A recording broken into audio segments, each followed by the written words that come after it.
Hello, I am Somnath Kundu. Welcome to my channel Target Next Date.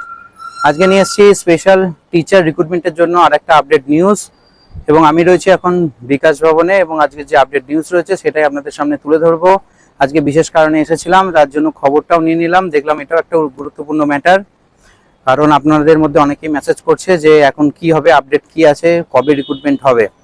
তো primary এবং SSC দুটো বিষয় আমি আজকে খোঁজ নিলাম যে এখন পরিস্থিতি কি রয়েছে। তাহলে প্রথমে বিষয়টা বলবো সেটা হচ্ছে প্রাইমারি সংক্রান্ত, প্রাইমারি টিচার রিক্রুটমেন্ট সংক্রান্ত, স্পেশাল টিচার রিক্রুটমেন্ট সংক্রান্ত। তো প্রথমেই আমি সবাইকে রিকোয়েস্ট করছি যে যারা এখনো পর্যন্ত আমার চ্যানেলটিকে সাবস্ক্রাইব করেনি সাবস্ক্রাইব করে দেন, কারণ এরকম আপডেট নিউজ কিন্তু আপনি সাবস্ক্রাইব করলেই পাবেন নোটিফিকেশন। তার কারণ এই মুহূর্তে কিন্তু আমি খুব একটা গ্রুপে এইগুলোকে শেয়ার করছি না। তো অবশ্যই আমার চ্যানেলটিকে সাবস্ক্রাইব করবেন, লাইক এবং শেয়ার করবেন বন্ধুদের সঙ্গে। চলুন মেন টপিকে চলে আসি। তো প্রথমে হচ্ছে প্রাইমারি রিক্রুটমেন্ট। আমরা আগের যে দিন এসেছিলাম আগের মাসে, তখন জানতে পেরেছিলাম যে প্রাইমারিটা অনেকটা এগিয়ে গেছে, গেজেট নোটিফিকেশন হয়ে গেছে, ড্রাফটিং মোটামুটি কমপ্লিট হয়ে গেছে এবং সেটা ল সেকশন এবং ইয়েতে পৌঁছে গেছে। তো সেখান থেকে এখন শোনা যাচ্ছে যে আর কিছু মানে গেজেটের আগে যে একবার 15 দিনের রিভিউ করা হয় যে কোনো ভুল ত্রুটি বা সংশোধন দরকার আছে কি না, তো সেই রকমই কিছু খামতি পাওয়া গিয়েছে। তো সেখান থেকে আবার সেটাকে রিটার্ন ব্যাক এডুকেশন ডিপার্টমেন্টে এসছে। ইনারা খুব তৎপরতার সাথে বিষয়টি দেখছেন এবং খুব দ্রুত সেটাকে সংশোধন করে আবার ল সেকশনে পাঠিয়ে দেবেন এবং ল সেকশন সেটাকে ফাইনাল যখন অ্যাপ্রুভাল দেবে তখনই কিন্তু সেটা ক্যাবিনেট হয়ে গেজেট নোটিফিকেশন হয়ে যাবে। আমি জিজ্ঞাসা করলাম অফিসারকে যে আপনি এরকম করতে করতে আরো কি 6 মাস চলে যাবে নাকি, এরকমই তো খালি শুনে আসছি। কিন্তু উনি যে রিপ্লাইটা দিলেন, না এটা খুব দ্রুততার সাথে কাজ হচ্ছে এবং খুব দ্রুত এই বিষয়টা কিন্তু হয়ে যাবে। আচ্ছা, এবার নেক্সট চলে আসি আমি আমাদের ইয়ের বিষয়ে, আপার প্রাইমারির বিষয়ে। তো আপার প্রাইমারি আমরা জানতাম যে ভোটের আগে যখন এসেছিলাম যে পজিশনে ছিল, আগের দিন এসেও শুনেছিলাম যে সেই পজিশনে বিষয়টি রয়েছে, কিন্তু বিষয়টা এখন একটু এগিয়েছে। আপার প্রাইমারিটা এখন ফিনান্সে চলে গেছে এবং ফিনান্সের যদি ফাইনাল অ্যাপ্রুভালের জন্য আটকে রয়েছে। যেদিনকে ফাইনাল অ্যাপ্রুভাল হয়ে যাবে সেদিনকে ক্যাবিনেট হয়ে নোটিফিকেশন কিন্তু ইনারা করে দেবেন।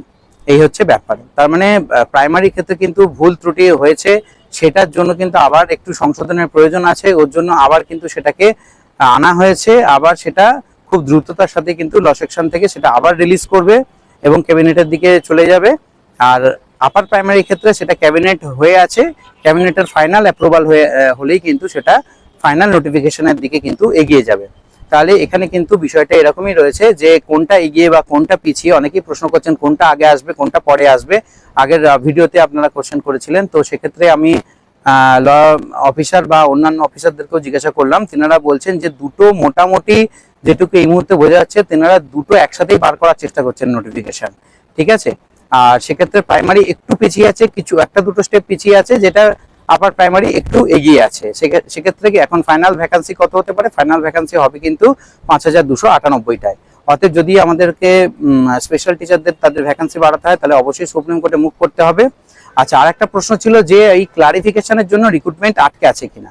এই প্রশ্নটা কিন্তু আজকে আমি সর্বোচ্চ আধিকারিক যিনারা রয়েছেন তাদেরকে কিন্তু আমি করেছিলাম যে ক্লারিফিকেশন সুপ্রিম কোর্টে যে কেস চলছে তার জন্য কি রিক্রুটমেন্ট আটকে রয়েছে। তাদের বক্তব্য হচ্ছে যে এখনো তো গেজেট নোটিফিকেশনটাই হয়নি, রুলসই তৈরি হয়নি। অতএব সুপ্রিম কোর্টের কোনো ক্লারিফিকেশনের জন্য কিন্তু রিক্রুটমেন্ট আটকে নেই। কোনো ক্লারিফিকেশনে, আমি আবার রিপিট করছি, কোনো ক্লারিফিকেশনের জন্য কিন্তু রিক্রুটমেন্ট আটকে নেই। যেহেতু এখনো পর্যন্ত ভালো করে মাইন্ড দিয়ে শুনুন, একটা শ্রেণী কিন্তু এটা বলছে বা বলার চেষ্টা করছে যে সুপ্রিম কোর্টে ক্লারিফিকেশন না হলে রিক্রুটমেন্ট হবে না। এটা কিন্তু একদমই সত্যি নয়। বিভিন্ন স্টেট করেছে এবং বিভিন্ন স্টেট করবে, এরকম একটা পরিস্থিতি পশ্চিমবঙ্গ করছে না, ডিলে করছে, সেটা আলাদা ম্যাটার। কিন্তু বিষয়টা হচ্ছে ক্লারিফিকেশনের জন্য রিক্রুটমেন্ট প্রসেস কিন্তু আটকে নেই। যখনই কিন্তু নোটিফিকেশন হবে, রুলস তৈরি হয়ে যাবে, তখনই কিন্তু রিক্রুটমেন্ট প্রসেস শুরু হয়ে যাবে। তো সেক্ষেত্রে প্রাইমারিটা কিন্তু আপনার একটা স্টেপ, দুটো তিনটে স্টেপ পিছিয়ে রয়েছে, যেখানে বলতে পারি আপার প্রাইমারি কিন্তু আর একটু একটা স্টেপ এই পিছিয়ে রয়েছে, ঠিক আছে। যখনই এটা হয়ে যাবে তখনই কিন্তু নোটিফিকেশন চলে আসবে। আজকে আমি বিকাশ বাবুর নিজস্ব কাজে এসেছিলাম এবং দেখলাম আপনাদের এই আপডেটটা নিয়েটাও খুবই জরুরি। তার জন্য আপডেট নিয়ে নিলাম এবং আপনাদের জন্য একটা ভিডিও বার্তা দেওয়ার চেষ্টা করলাম যাতে আপনারা আপডেট খবরটা জানতে পারেন। আর এইরকম আপডেট খবর যদি আপনারা আরো জানতে চান বা এরকম যদি পেতে চান, তাহলে কিন্তু অবশ্যই আমাকে সাপোর্ট করতে হবে। আর আমাকে সাপোর্ট করার জন্য কিন্তু আমার চ্যানেলটাকে সাবস্ক্রাইব অবশ্যই করে দিতে হবে। তাহলে সকলকে রিকোয়েস্ট করছি আমার চ্যানেলটিকে সাবস্ক্রাইব করুন, লাইক করুন এবং বন্ধুদের সঙ্গে শেয়ার করুন।